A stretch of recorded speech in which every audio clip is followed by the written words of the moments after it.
मेरा भाषण समाप्त होने दीजिए। मैं ठीक से इन्हें एक्सपोज करूंगा। मैं पढ़ूं और बताऊं कुरान में क्या लिखा है। मार हो जाएगी मार। ये हिंदू की बलमनसाहत है जो कुरान पढ़ के तुम्हें बताता नहीं है। सरकार इनकी थी, इन्होंने वक्त को आफे डाल दे दिया और क्या नारा दिया, जो जमीन सरकारी है वो जमीन हमारी है। चलो बैठाइए इनको, इन्हें बैठाइए, ये बोल नहीं सकते। बैठो बैठो, आपस में बातें प्लीज। उत्तर प्रदेश की 74% वक्त की संपत्तियां सरकारी जमीन पर कब्जा करके बनी। वक्त अधिनियम की जो ही माननीय गृहमंत्री ने घोषणा किया, पूरे देश में तूफान आ गया। आश्चर्य होता है, वक्त की घोषणा भी नहीं हुई, कानून सामने भी नहीं आए, विरोध शुरू हो गया। ये लोग भूल गए नरेंद्र मोदी किसी और मिट्टी के बने। आपके विरोध से वो डरने वाले नहीं थे, जैसे फिल्मों में गुंडे हुआ करते थे, जिस औरत पर हाथ रख दिया वो औरत उनकी हो गई। इसी प्रकार से वक्फ बोर्डों ने भू माफियाओं की तरह काम किया। जिस जमीन पर हाथ रख दिया इन्होंने, वो जमीन उनकी हो गई। माननीय सभापति महोदय, बहुत ध्यान से मैं नासिर साहब को सुन रहा था। वो किसी शायर ने कहा है, तू इधर उधर की न बात कर, तू बता कि कारवा कहाँ लुटा। मैं बताऊंगा इन्हें कारवा कहाँ लुटा है। मेरा भाषण समाप्त होने दीजिए। मैं ठीक से इन्हें एक्सपोज करूंगा। प्लीज माननीय सभापति महोदय, अच्छा डिस्कशन आप चल रहे थे। मैं इनकी बातों को सुन रहा था और मैं सदन के संज्ञान में लाना चाहूंगा। माननीय सदस्य सैयद नासिर हुसैन जब इस बारी राज्यसभा में चुने गए, जब इनके जीत की घोषणा हुई, मैं उस समय कर्नाटक के बेंगलोर में था। कर्नाटक की विधानसभा में पाकिस्तान जिंदाबाद के नारे लगाए गए थे। भारतीय जनता पार्टी के कार्यकर्ताओं ने विरोध किया, उनको पकड़ करके जेल में भेज दिया गया। भारतीय जनता पार्टी के कार्यकर्ता जो इस पाकिस्तान जिंदाबाद के नारे का विरोध कर रहे थे, उन्हें जेल में भेज दिया गया और इन्हें किया गया। चलो बैठाइए इनको, इन्हें बैठाइए, ये बोल नहीं सकते। बैठो बैठो, आपस में बातें प्लीज। आप बैठो बैठो प्लीज, आपस में बातें, आपस में बातें। आप चेयर को संबोधित करें, मैं चेयर को संबोधित करें। सभापति महोदय, आप चेयर को संबोधित करें। सभापति महोदय, आज देश के लिए गौरव का दिन है। देश के आम मुसलमान के लिए, देश के गरीब मुसलमान के लिए, देश के पसमंद। बीच में टोका टोकी नहीं होगी, ये दोनों के लिए होना चाहिए। Please please please please please please, झूठ बकवास सब सभापति महोदय जा रहा है। आप रिकॉर्ड में जरा बैठ जाइए। सभापति महोदय, आज का दिन गरीब मुसलमानों के लिए, पसमंदा मुसलमानों के लिए, तलाकशुदा महिला बहनों के लिए, विधवा महिला बहनों के लिए, अनाथ बच्चों के लिए आज ऐतिहासिक दिन है। एक क्रांतिकारी परिवर्तन आने जा रहा है। पूरी की पूरी इस गरीब समाज, मुस्लिम समाज की आर्थिक और सामाजिक व्यवस्था में यह वक्फ अधिनियम क्रांतिकारी परिवर्तन लाने जा रहा है। मैं आभारी हूं माननीय मोदी जी का, जिन्होंने इस महान विधेयक को इस सदन में लाने का काम किया। अध्यक्ष महोदय, हम हिंदू हैं, हम लगातार अपने समाज में परिवर्तन की बात करते हैं। हमने लगातार अपनी समाज की बुराइयों के विरुद्ध संघर्ष किया है। इतिहास पर गवाह है, हमारे यहाँ सती प्रथा होती थी, हमने सती प्रथा निषेध अधिनियम लाया। हमारे यहाँ बाल विवाह होता था, हमने बाल विवाह निषेध अधिनियम लाए। हमारे यहाँ विधवा विवाह नहीं होते थे, हमने विधवा विवाह अधिनियम लाया। आश्चर्य की बात होती है जब इस समाज की चर्चा होती है, आश्चर्य की बात होती है इन 75 सालों के अंदर एक बार भी मुस्लिम समाज के संशोधन को लेकर, सुधार को लेकर के, एक गरीब मुसलमान की जीवन की बेहतरी को लेकर के एक बार भी किसी प्रकार के सुधार आंदोलन को इस सदन में लाने का काम नहीं किया। आज यह पहली बार है और हमें गर्व है अपने प्रधानमंत्री पर, नरेंद्र मोदी पर, जिन्होंने इस मुस्लिम समाज के सुधार के ऐतिहासिक विधेयक को लाने का काम किया। 2014 में माननीय प्रधानमंत्री बने थे, उनके दृष्टि में कभी हिंदू और मुसलमान नहीं होता था, उनका सिर्फ एक नजरिया होता था, गरीब और अमीर। आप गौर कीजिएगा, जो सदन गौर करेगा। हम जनधन योजना लेकर के आए, 42% लाभार्थी मुस्लिम थे।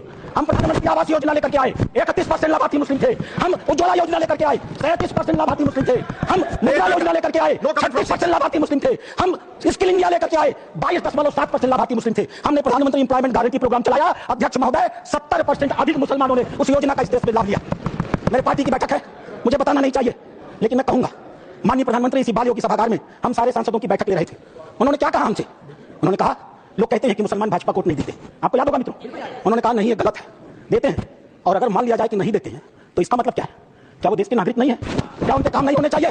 क्या उनका विकास का काम नहीं होना चाहिए? हम सारे सांसदों को उन्होंने मीटिंग में कहा, अपने काम को करते समय कभी हिंदू और मुसलमान न करना, विकास की धारा सारे समाज पर समान रूप से पहुंचाने की बात कही। उन्होंने दूसरी बात कही, मैं पूरे देश को 2047 में विकसित भारत का सपना दिखाता हूं। क्या 20% मुसलमान अगर देश का पिछड़ा रह जाएगा तो क्या भारत का विकास का सपना पूरा होगा? नहीं। हमें भारत के विकास का मतलब है 20% मुसलमान के विकास की भी योजना बनानी है। यह कल्पना माननीय प्रधानमंत्री ले सकते हैं। आजादी के 75 सालों के अंदर इस कल्पना को लेकर इस देश में कोई नहीं आया था। और तीसरी बात उन्होंने कही, सरकार की, और सबसे महत्वपूर्ण बात है, सरकार के स्तर पर सरकार जो कुछ भी कर सकती है मुसलमानों के जीवन की बेहतरी के लिए हम करने का प्रयास करेंगे। लेकिन मुस्लिम सामाजिक संस्थाओं की भी रोल होनी चाहिए। यह मुस्लिम पर्सनल लॉ बोर्ड की भी भूमिका होनी चाहिए, यह जमायत उलेमा की भी भूमिका होनी चाहिए, यह वक्फ कमेटियों की संपत्तियां जो पड़ी हुई हैं उनकी भी मुसलमानों की जिंदगी को बेहतर करने में भूमिका होनी चाहिए। यह बात आज की नहीं थी, ये लोकसभा चुनाव के 6 महीने पहले की बात है अध्यक्ष महोदय। उस समय वो कल्पना लेकर चल रहे थे कि अगर हमने मुस्लिम वक्फ की संपत्तियों का बेहतर उपयोग कर लिया, पारदर्शी उपयोग कर लिया, उनकी आय को बढ़ा दिया, उनके ऊपर जो कब्जा करके लोग बैठे हुए हैं उन कब्जेदारों को हटा दिया, तो स्वाभाविक रूप से जो अकूत संपत्ति पूरे भारत में मुसलमानों के पास आएगी, हम उसका इस्तेमाल गरीब मुसलमानों की शिक्षा के लिए, जीवन की बेहतरी के लिए, उनके मुसलमान महिलाएं दर बदर भीख न मांगे, अपनी इज्जत का समझौता न कर सके, कोई बूढ़ी मुस्लिम रात को खाली पेट सोने के लिए मजबूर न हो, हम उसके लिए व्यवस्था करके लाएंगे। और वस्तुतः अध्यक्ष महोदय, वक्फ अधिनियम की जो ही माननीय गृहमंत्री ने घोषणा किया, पूरे देश में तूफान आ गया। आश्चर्य होता है, वक्त की घोषणा भी नहीं हुई, कानून सामने भी नहीं आए, विरोध शुरू हो गया। तुम्हारी मस्जिदें कब्जा कर ली जाएंगी, तुम्हारे दरगाह कब्जा कर लिए जाएंगे, तुम्हारे कब्रिस्तान कब्जा कर लिए जाएंगे, तुम्हारे मदरसे कब्जा कर लिए जाएंगे। मैं एक पत्रक लेकर के अध्यक्ष महोदय आया हूं, केरल और कर्नाटक की एक आतंकवादी संस्था है पीएफआई। माननीय गृह मंत्री को आभार प्रकट करता हूं, उन्होंने बैन किया है। पीएफआई की एक दूसरी संस्था है एसडीपीआई। आज एसडीपीआई, मेरे पास पर्चे हैं, मैं गृह मंत्री को सौंपूंगा और आपको भी दूंगा। आज एसडीपीआई पूरे देश में, मेरे पास राजस्थान के पर्चे आए हैं जहां एसडीपीआई सबसे कमजोर है, पूरे देश में पर्चे बांटे जा रहे हैं और बताया जा रहा है कि ये वक्फ कानून अगर आ गया तो मस्जिदों पर भाजपा सरकार कब्जा कर लेगी। आखिर क्यों? लेकिन ये लोग भूल गए नरेंद्र मोदी किसी और मिट्टी के बने हुए हैं। आपके विरोध से वो डरने वाले नहीं थे। आप चाहे जितना भी विरोध करते, वो मजबूती के साथ एक आम गरीब मुसलमान, एक दलित, एक पिछड़ी महिला, एक अनाथ महिला, एक तलाकशुदा महिला, अनाथ बच्चों के साथ खड़े होने वाले थे और इसीलिए वो मजबूती से विधेयक लेकर के आए। अध्यक्ष महोदय, ये चर्चा कर रहे थे वक्फ बाई यूजर की। क्या होता है वक्फ बाई यूजर? हजरत मोहम्मद साहब ने क्या कहा था? आपके पास अपनी कोई संपत्ति हो तो दूसरों को भले के लिए दान करो। हदीसों ने क्या लिखा था? यदि किसी व्यक्ति के पास अपनी संपत्ति है, उस संपत्ति का एक हिस्सा वो दान कर सकता है, उसके लिए मुतवल्ली बना सकता है, उसके आय के साधन कैसे होंगे लिख सकता है, आय से होने वाली आय किस वर्ग के उपयोग में आएगी उसके भी निर्देश दे सकता है। What is this Waqf by user? किसने आपको संपत्ति दी? किसने आपको संपत्ति दान की? किसके मन में मनसा थी कि अल्लाह को दे दिया जाए? एक भी आदमी ने वक्फ बाय यूजर की संपत्ति वक्फ के अधिनियम के तहत नहीं दी। जैसे फिल्मों में गुंडे हुआ करते थे, जिस औरत पर हाथ रख दी वो औरत उनकी हो गई। इसी प्रकार से इन वक्फ बोर्डों ने भू माफियाओं की तरह काम किया। जिस जमीन पर हाथ रख दिया इन्होंने वो जमीन उनकी हो गई। आज इस मानसिकता से ये काम करते हैं। जमीनों पर मैं कानून लेकर के आया हूं। अध्यक्ष महोदय, इसी सदन में माननीय सदस्य झूठ बोल रहे थे, असत्य बोल रहे थे। 1995 का यह एक्ट है, धारा 40, द बोर्ड में सेल्फ कलेक्ट इन्फॉर्मेशन। बोर्ड स्वतः इस बात की सूचना इकट्ठी कर सकता है यदि उसे इसका कोई कारण महसूस होता है कि यह वक्फ की प्रॉपर्टी है। आगे क्या करेगा? And if any question arises whether a particular property is a waqf property or not, whether a waqf is a sunni or saqf board, after making such inquiry as is deemed fit, decides the question. संपत्ति पर हाथ रख दो, किसी भी संपत्ति को वक्फ board की संपत्ति कह दो और वक्फ बोर्ड खुद ही तय कर लेगा कि वो संपत्ति वक्फ की है कि नहीं है, और जिस बेचारे की संपत्ति ले ली जाएगी इसको पता नहीं चलेगा। और अगला वाक्य क्या है?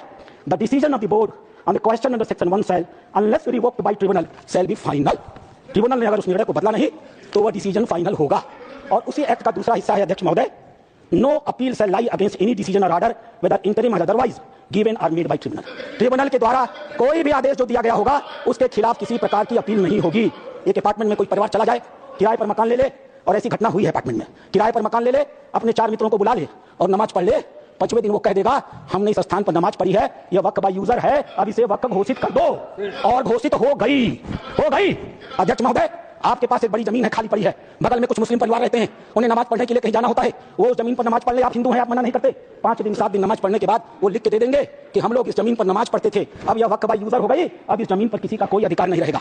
माननीय संसदीय कार्य मंत्री उल्लेख कर रहे थे उस घटना का, तमिलनाडु की घटना का उल्लेख कर रहे थे। क्या हुआ तमिलनाडु में? एक रामचंद्रन नाम का आदमी अध्यक्ष महोदय, वह व्यक्ति अपनी लड़की की शादी के लिए अपनी जमीन बेचना चाहता था। वह जमीन बेचने के लिए जब रजिस्ट्रार के घर गया, ऑफिस में गया, तो पता चला कि वह जमीन उसके नाम पर ही नहीं है, वह जमीन वक्फ को दे दी गई। जब हल्ला मचा, गांव के लोग रजिस्ट्रार ऑफिस में गए तो पता चला कि उन दोनों गांवों की सारी जमीन वक्फ को दे दी गई। 1500 साल पुराना मंदिर भी वक्फ के हवाले कर दिया गया। यह होता है इन लोगों का वक्फ बाय यूजर। और आश्चर्य होता है, इन्होंने इधर बैठाया था अध्यक्ष महोदय, आश्चर्य होता है, मैं भी जेपीसी का मेंबर हूं, ये भी जेपीसी के मेंबर है, ये गवाह है इस बात के। मैं लगातार जेपीसी में जितने भी विटनेस आते रहे, इनके बड़े धार्मिक मतावलंबी, मैं उनसे कुरान को कोट करके कहता रहा। मैं कुरान पढ़ता हूं, कोई बुराई नहीं है किसी धर्म को पढ़ने में। मैंने कुरान को कोट करके कहा कि मौलवी साहब ये तो बताओ कि इस कुरान में या किस हदीस में यह लिखा है कि अगर हमने कोई संपत्ति दान नहीं की तो तुम उसको वक्फ बाय यूजर मालिकाना मान लोगे? किसी के पास एक भी मेरे सवाल का जवाब नहीं था। इन लोगों ने क्या मालूम है? वो तो ओवैसी साहब वहां बैठते हैं ना, उन्होंने मेरा नाम रख दिया मौलाना डॉक्टर राधा मोहन अग्रवाल। अब इससे बड़ी मेरी जीत क्या हो सकती है? मैंने इनसे पूछा, इस बात पर बहस होती है कि डीड लिखित गया या नहीं। मैंने इनसे कहा, जब हजरत मोहम्मद साहब ने अपने आयतों में लिखा है, 3 आयतें हैं, 4, आप चाहिएगा तो मैं पेश करूंगा, 4 आयतें हैं जहां हजरत मोहम्मद साहब कहते हैं एक भी पैसा अगर किसी को दो तो उसको लिखो, उसका उदाहरण दो, उसका विटनेस बनाओ, ताकि ताकीद रहे कि कल तुम्हारे देने को कोई चुनौती न दे पाए। एक भी पैसा दो तो लिखित दो। और तुम कहते हो कि तुम्हारे पास ये सारी संपत्तियां हैं जिसका कोई लिखित रिकॉर्ड नहीं है, फिर भी वक्फ है। मेरे एक भी सवाल का जवाब, मैं उस कमेटी की बातों को बोलता नहीं, लेकिन चूंकि इन्होंने कमेटी का उल्लेख कर दिया इसलिए मैं एक्सपोज कर रहा हूं। मेरे एक भी प्रश्न का जवाब ये लोग नहीं दे पाए, खाली मुझे कहते थे कुरान पढ़ते हैं मौलाना है, कुरान पढ़ते हैं मौलाना है। अरे कुरान मैं पढ़ता हूं, तुम तो मुसलमान हो, बचपन से पढ़ते हो ना। मैं पढ़ूं और बताऊं कुरान में क्या लिखा है? मार हो जाएगी मार। ये हिंदू की बलमन साहत है जो कुरान पढ़ के तुम्हें बताता नहीं है। अध्यक्ष महोदय दूसरी चीज, सरकार इनकी थी, इन्होंने वक्त को अभय दान दे दिया। और क्या नारा दिया? जो जमीन सरकारी है वो जमीन हमारी है। सरकारी संपत्तियों पर कब्जा करने का ऐतिहासिक इन्होंने कार्य किया है। उत्तर प्रदेश की 74% वक्त की संपत्तियां सरकारी जमीन पर कब्जा करके बनी है। तेलंगाना में 50% की संपत्तियां सरकारी जमीन पर कब्जा करके बनी है। पूरा अभयदान इनको मिला था अध्यक्ष महोदय, और इसका फल क्या हुआ? 2006 में सच्चर कमेटी की रिपोर्ट आई। सच्चर कमेटी ने कहा 4,50,000 संपत्ति है और 6 लाख एकड़ जमीन है। आज 2024 में 8,72,000 संपत्ति है और 37,94,000 एकड़ जमीन है। 2006 से 2023 6 लाख एकड़ से बढ़ करके 37,94,000 एकड़ जमीन इनकी हो गई। इन्हें बताना तो पड़ेगा सभापति महोदय कि आखिर 31 लाख अतिरिक्त जमीन इन्होंने पाई से कहां से है, इन्हें उसका उदाहरण देना पड़ेगा अध्यक्ष महोदय।